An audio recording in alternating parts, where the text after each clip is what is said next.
Well, alright, welcome back to the As It Should Be YouTube channel. Paul Bertolino here, and it's time for another track versus track video.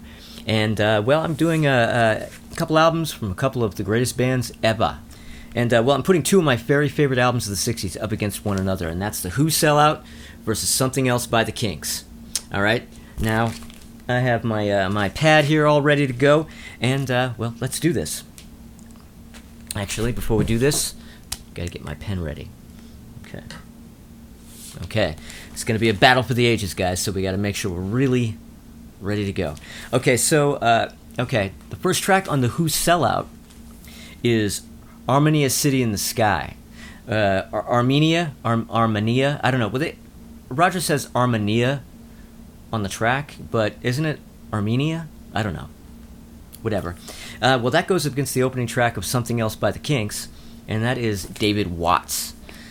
And, that's actually, damn, that's Armenia City in the Sky versus David Watts. I'm gonna have to think about this a second, guys. You know what? I'm giving that to The Kinks. David Watts. You know, it's only by a hair. I mean, both of those tracks, I mean, it's yeah, by a hair. Okay, so track number 2 on The Who Sellout is Heinz Baked Beans. Now that's going up against track number 2 on the Kinks album, Death of a Clown. Man, not even a contest. I mean, Death of a Clown is one of the greatest Dave Davies tracks ever. I mean, Heinz Baked Beans is just one of the ads. You know, for those of you who know, The Who Sellout is like supposed to be a BBC radio program kind of a thing, and they have ads for things, and Heinz Baked Beans is basically just an ads for Heinz Baked Beans. So, doesn't even hold a candle to Death of a Clown. Kinks get a second one. Okay, so track number 3 is Marianne on The Who Sellout is Marianne with the Shaky Hands. That was one that I didn't like much when I was a kid. I mean, I liked it okay. It was just not, you know, I just sort of got through it. I like it a lot more now. But that is going up against Two Sisters from the Kinks album. Man, you know what? It's another one for the Kinks. I did not see this coming because, man, The Who Sellout is one of my very favorite Who albums. And like I said, this is one of my favorite albums of the 60s. But the same could be said for this. So, I mean, we'll see how it goes. So track number 4 on The Who Sellout is Odorono. A great, great Townsend sung track. And that goes up against No Return on the Kinks album. Well, you know what? I'm going to tell you something right now. The Who is on the map because Odorono gets that by a mile. By a mile. Okay.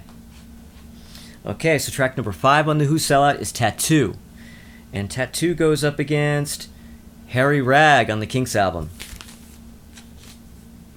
The Who again. The Who are finally in the game. Yeah, I mean, Harry Rag... You know, Harry Rag and No Return really are great songs, but yeah, I mean, nothing compared to Odorono and Tattoo. Okay, so number 6 on The Who Sellout is Our Love Was, and that is going up against Tin Soldier Man on the Kinks album. I'm giving that to The Who. Wow. So the Kinks were at first wiping the floor with The Who, and now it is tied. It's any band's game. All right, so let's say number 7 on The Who Sellout is the classic, the great classic single from this album, I Can See for Miles. Man, what is that up against? And that is against Situation Vacant from the Kinks album. Great song, but come on, man. The Who, I Can See for Miles. Okay. Okay, so track number 8 on The Who Sellout is Can't Reach You.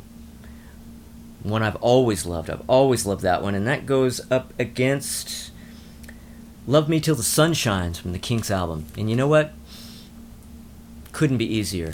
Love Me Till the Sun Shines is one of the tracks that I used to really love a lot on the Kinks album when I was a kid.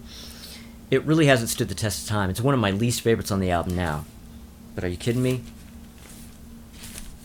Can't Reach You? The Who gets it, yeah. I'm mixing these up, guys. Don't mind me while I bumble. Okay, so track number 9 on the Who Sellout is Medak. That's another one of those, ad kind of songs.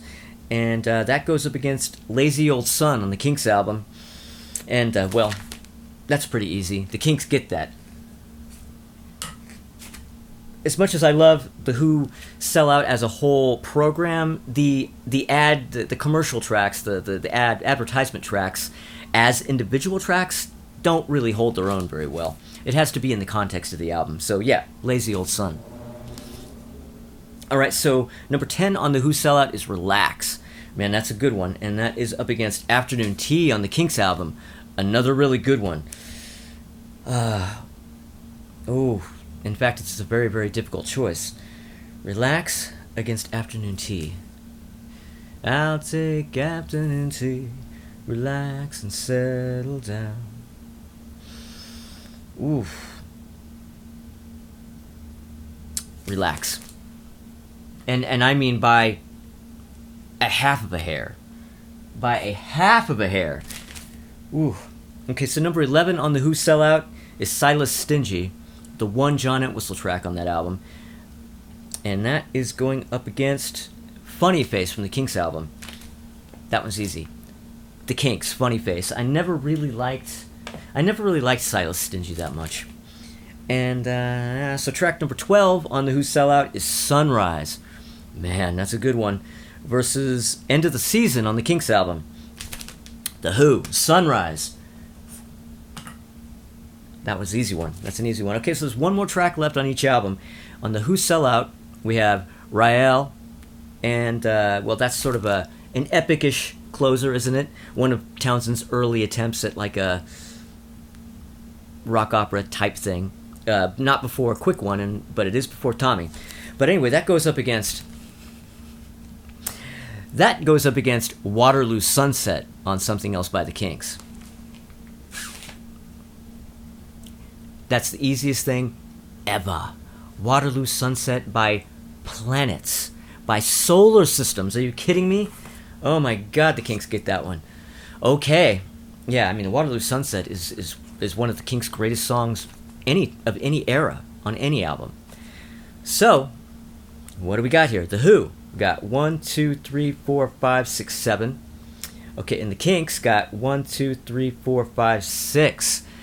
Well, looks like the Who won. The Who take it. But that doesn't mean Something Else by the Kinks isn't equally as great of an album. I mean, if I had to choose my favorite between the two, I don't think I could. And honestly, I think if I had to choose my favorite of the two bands, I don't think I could. These have always... There's something...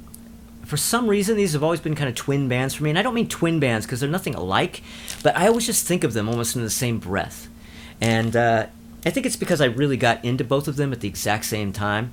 When I was around...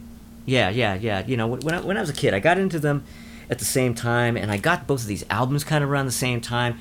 So I have the same sort of history with them, with both of them. And, yes... That is Dave Davies' signature. I was very, very, very lucky to get that. But anyway, so thank you for watching the videos. Please subscribe. If you subscribe, please click the little bell and comment and like. And for those of you who have been doing exactly that, thank you. And yeah, I'll see you next time. Well, dumbass me, I forgot something very important on this track versus track video, and that is that I want to mention, and I insist on mentioning on every track versus track, that the idea for track versus track was originated by Dr. Fuck of the Almost Human YouTube channel. Yes, Ralph Vieira, aka Dr. Fuck, is the guy who first did track versus track, and I sent him an email and asked him if he was okay with me taking the idea and using it on my channel, and he was very kind and he was very gracious, and he said, have fun with it, no problem, and I appreciate that. Therefore, I never want to put out a track versus track video without acknowledging, shout out to Dr. Fuck, and if you're one of the few people who haven't watched his videos, who haven't subscribed to Almost Human, I recommend you do so. Look down in the description. You're going to see a link to his channel, and that's all there is to that.